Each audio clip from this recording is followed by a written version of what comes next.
We all have our culture and language that reflects it. Some of us can recall favorite childhood meals that our families always made, and others will talk about their religion.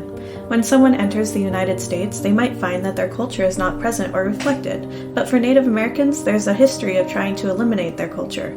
Starting in the 1870s, the United States government established boarding schools for Native American children.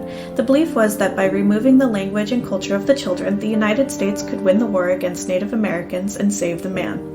These schools prohibited many cultural signifiers such as long hair, name, language, and dress. In the process, when many of the children were allowed to return home, they could no longer speak their language. The effects of the boarding school on multiple generations is still deeply felt. With the end of most boarding schools, some tribes have made important steps to safeguard their culture and rejuvenate sleeping languages.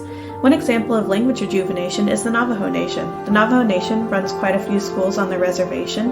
In the capital of the Navajo Nation, which is Window Rock, Arizona, there's a Navajo immersion school. The school is run entirely in the Navajo language, which is called Diné, and has been open since 2004. A little closer to home is the revitalization of Shinnequawa in Oregon. Shinnequawa is a pidgin language used between native tribes to trade.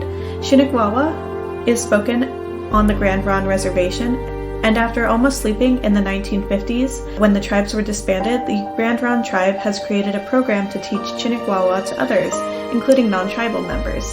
If you're interested in learning it, there's a study app called Shinnequawa, and if you wanted to learn it in a formal setting, Lane Community College in Eugene offers 2 years of college courses on the language.